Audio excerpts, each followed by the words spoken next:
Okay, section B, Hefsek speaking. So Hefsek, as we say, separation. Interruption is interruption. Right? Separation, interruption. Yeah. Speaking. Number one. Speaking before eating some of the food. When a person makes a bracha, he is required to eat or drink some of the food immediately. So even if he does not want, he changed his mind, but he already said a little. Right?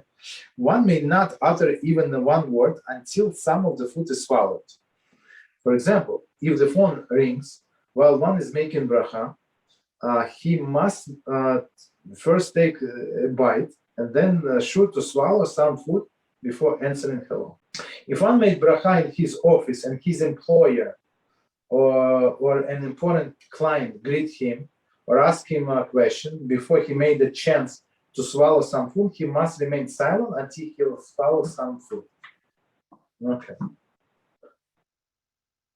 But it's after the fact. It's not proper. After the fact, yes, but not proper. Okay. A. I should not answer amen before eating some of the food.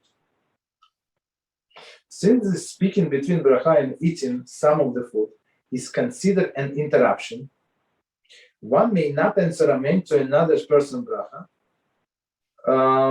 before swallowing some of the food. So I imagine that people sit at the table or next to each other and they start eating in approximately the same time. So you said the first blessing and you did not swallow yet. So and somebody just said just now, so you're not allowed to answer amen to him. B. Should not answer kaddish before eating some of the food. If one made a bracha on some food in shul and heard Chazan reciting kaddish, he may not answer amen yehei shmei Rabba before swallowing some food. Similarly, if he hears the Chazan reciting kedusha, he may not answer until after he swallowed some food. So that's how it's strict. So we say even he outside, even he in the moon, and he hears kaddish or kedusha, he must answer.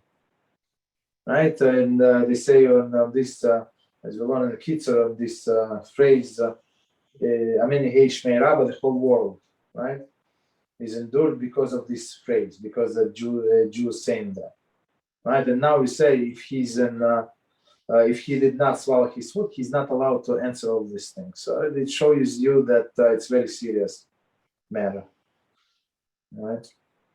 If one cannot swallow some food in time to answer, he should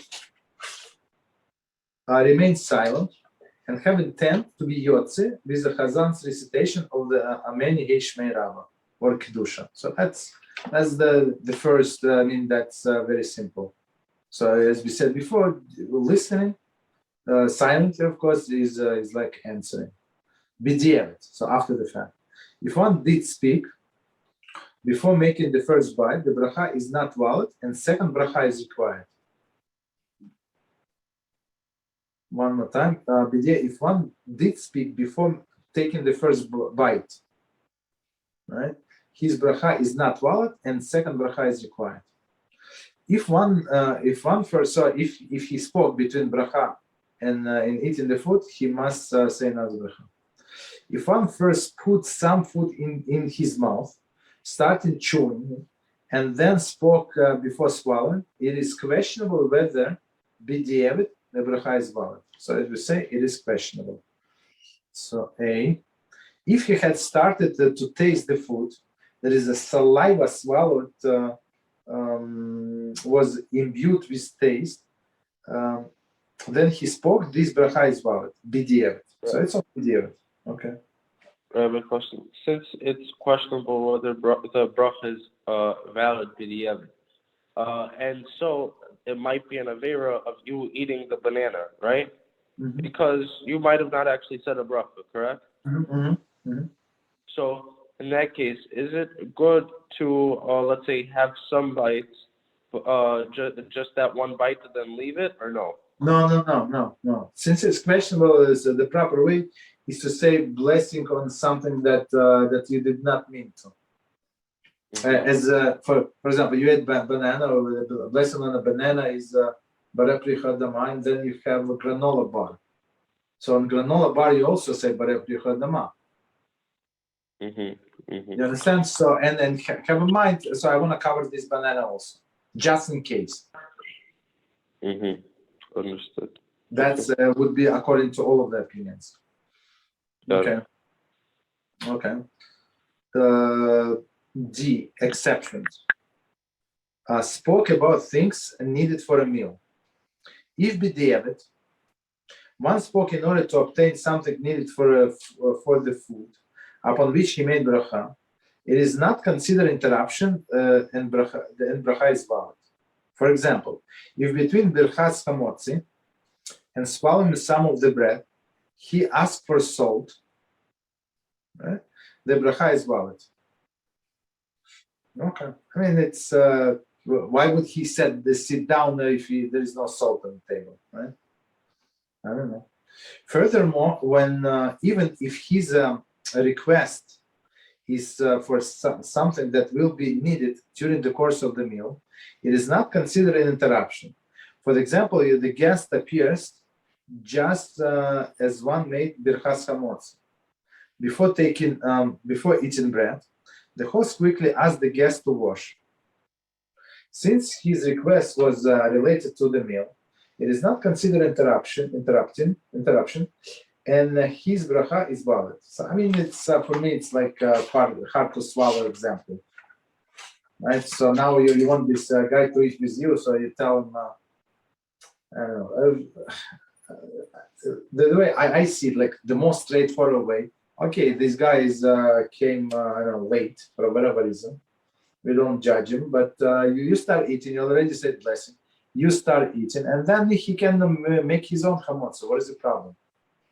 You understand what I mean? We'll let him, wash his hands, make his own hamot, and that's it. There is no problem. Initially, one should not speak for any purpose, even to obtain something needed for a meal. That's the proper way. Until some of the food has been swallowed. For example, if after making bracha one discovered that salt had not been brought to the table, he should eat the bread without salt rather than ask somebody to bring it. Okay, so commentary. It is proper to bring salt to the table before starting the meal. Shulchan Aruch, Shulchan Aruch 167.5. Okay. It's Orachaim. It's not Orach Shulchan. It's Orachaim. Okay. So all right. So it's clearly it's better to eat salt with bread without salt than ask somebody to bring the salt, basically. Continue. To further illustrate, a person was serving a cup of coffee and made the bracha, but before making the first sip, he was told that sugar had not been added.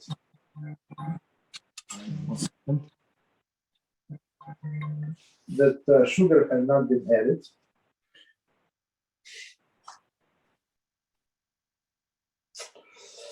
If possible, he should drink the first sip of coffee as is. If it is difficult for him to drink coffee without sugar, he may request sugar. Right? So commentary, and we're going to. So basically, I'm not sure what is the problem. Just take the smallest sip possible. The smallest sip possible is going to be sufficient for this bracha. Okay. Commentary. Another application of this bracha, or of this halakha, the head of the household made birchas hamotzi, which while one of family members, Reuben, was in the midst of washing his hands. Reuben